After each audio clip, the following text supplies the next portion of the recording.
Bonjour à tous, alors aujourd'hui je vais vous parler du dernier film de Louis Leterrier, Insaisissable, qui est sorti le 31 juillet dans nos salles.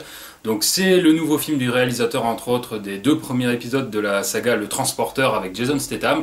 Donc un mec qui est capable du pire comme du meilleur, hein, et je vais rester sur la saga du Transporteur pour expliquer ça. On prend le premier, donc on a un cocktail d'action vraiment décalé, super sympa, bien fun, bien comme il faut. Et le 2, on a un film ultra poussif qui parodie limite son héros en faisant un babysitter et avec des scènes d'action complètement molles. Voilà, donc un mec qui sait faire de très bons films et après, à côté de ça, qui est capable de faire des trucs nettement moins bons, on va dire, hein, et qui est capable aussi de percer dans d'autres registres. Hein. On se souvient notamment de l'incroyable Hulk qui était vraiment supérieur à celui de Ang Lee. Pour le coup, c'était vraiment un très bon film Marvel. Et après, on aura d'autres trucs comme Danny the Dog, hein, bon, qui est déjà un petit peu moins intéressant. Mais bref, Insaisissable, donc c'est son nouveau long métrage, donc un blockbuster américain, donc un truc à gros budget, etc., etc. Donc en ce qui concerne le scénario, c'est très simple. Vous avez 4 magiciens qui se retrouvent à travailler ensemble à la suite d'une invitation lancée par un personnage mystérieux dont on ne voit pas le visage, parce que bon voilà, c'est un personnage mystérieux, donc forcément on ne sait pas quelle tête il a. Donc il leur donne une carte avec un œil dessus, et l'intérêt du film c'est de savoir pour qui ils travaillent, pourquoi ils font tout ça, et qu'est-ce que c'est que cet œil. Alors du coup, on va les suivre sur leur tournée qui va commencer à Las Vegas, et la particularité de leur show est qu'ils braquent des banques en temps réel pendant leur tour de magie. Donc c'est un concept qui est vraiment très original, quoi, parce que déjà le background est vraiment sympa, la magie, je veux dire, de mémoire, la seule chose qui me vient c'est le Prestige, hein, donc bon, le chef-d'œuvre de Nolan, je vais pas m'étendre dessus, mais c'était quand même un sacré film, qui, même si ça proposait un petit peu de fantastique, était quand même bien crédible, quoi, de par l'interprétation des acteurs, le scénario, donc c'était vraiment un super film. Et Insaisissable, là où il se plante lamentablement, c'est sur l'univers de la magie en lui-même. C'est-à-dire que vous allez avoir en fait plusieurs tours pendant le film, donc notamment l'acte 1 et l'acte 2, qui sont certes très bien mis en scène, bien filmés, bien montés. Franchement, là, à ce niveau-là, j'ai rien à dire, c'est vrai que c'est super bien fait. Mais l'ennui, c'est que les tours de magie en question sont faits avec des effets spéciaux par ordinateur, donc ça fait que ça rend les choses pas du tout crédibles, on n'y croit pas une seule seconde. Et c'est bien là le problème, quoi, parce que quand on regarde les tours de magie, on va dire, à la télévision, ou alors à un mec qui nous fait un tour de cartes dans la rue, si on est là, on se dit putain, le con, comment il a fait, quoi, je veux dire, même si les magiciens vous diront toujours de pas chercher le truc pour pas vous gâcher l'esprit magique, on va dire, l'intérêt c'est quand même de se dire merde, comment il a fait d'être captivé par le truc. Et l'ennui c'est que dans ce film j'ai pas du tout ressenti ça, contrairement au Prestige où j'ai passé les 2 heures du film à me dire putain mais c'est quoi l'astuce, comment il fait le mec, quoi. Donc voilà, c'est ça qui est vraiment décevant dans ce Insaisissable, c'est que la partie magie est vraiment à mes yeux ratée.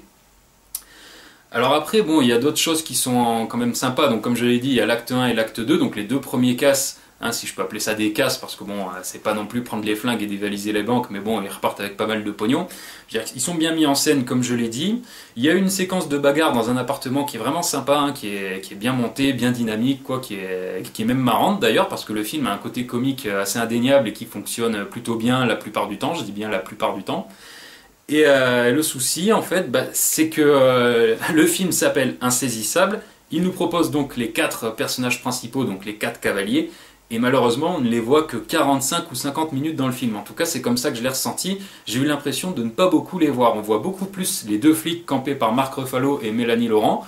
Donc j'ai été vraiment très surpris et déçu parce que je m'attendais déjà à un film sur la magie, donc primo comme je viens de le dire, l'univers de la magie est pas très bien exploité et en plus on voit presque pas les magiciens, enfin on les voit presque pas, tout est relatif, mais voilà, c'est vraiment très décevant à ce niveau-là.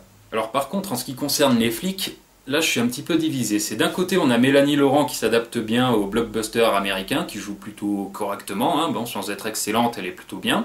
Et de l'autre côté par contre on a Mark Ruffalo, et là par contre ça part un petit peu en cacahuète. Pourtant c'est un bon acteur, hein, il est excellent dans Zodiac et dans Collateral, ou même dans le Wind Talkers de John Woo.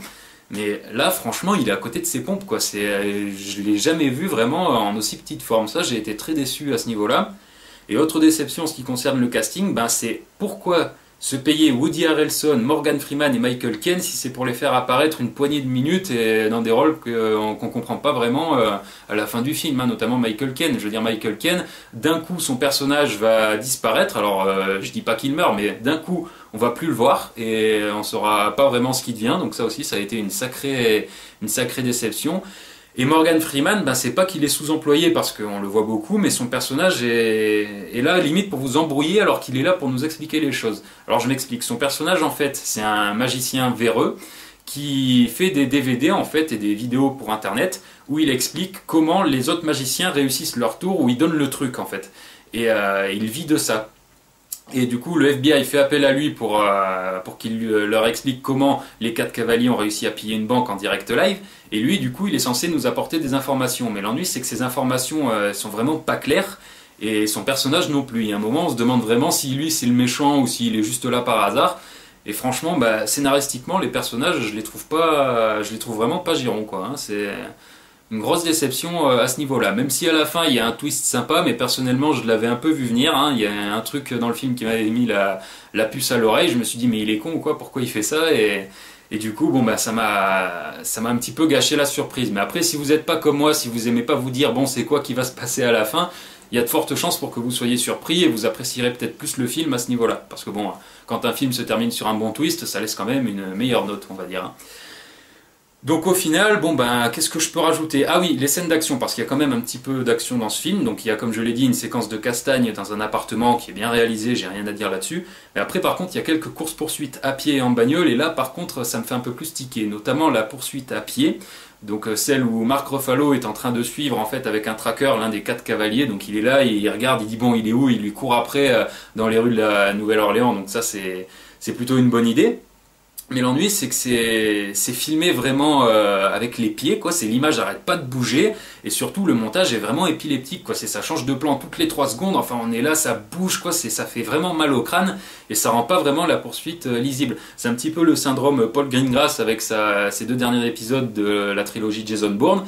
Il a lancé la mode de pour qu'une scène d'action soit réussie, il faut que ça bouge dans tous les sens et qu'on voit rien. Et pour moi, non. Pour moi, une scène d'action, il faut que ce soit lisible pour être réussi. Et donc en ce sens, j'ai été très déçu par les poursuites. Même si la poursuite en voiture est un petit peu plus réussie, il faut le souligner. Bon, donc vous l'aurez compris, Insaisissable, c'est pas vraiment un grand film, mais c'est pas non plus une catastrophe.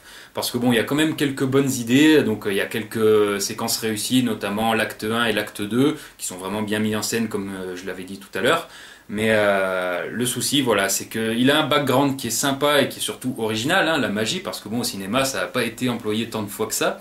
Mais le truc c'est que voilà, il s'en sert pas très bien malheureusement, et ses acteurs principaux sont pas vraiment mis en valeur, et c'est bien là le problème. Mais après c'est pas non plus un film sur lequel on va cracher, se dire ouais j'ai claqué 11 € pour rien. C'est vrai qu'on va se dire bon je m'attendais à mieux, mais voilà, c'est pas non plus une super daube, hein, c'est pas non plus un film de houx et bol. Et c'est un petit peu un film, on va dire, dans la lignée du cinéma de Leterrier, c'est-à-dire des films sympas mais qu'on va oublier quand on sera sorti de la salle. C'est un petit peu dommage.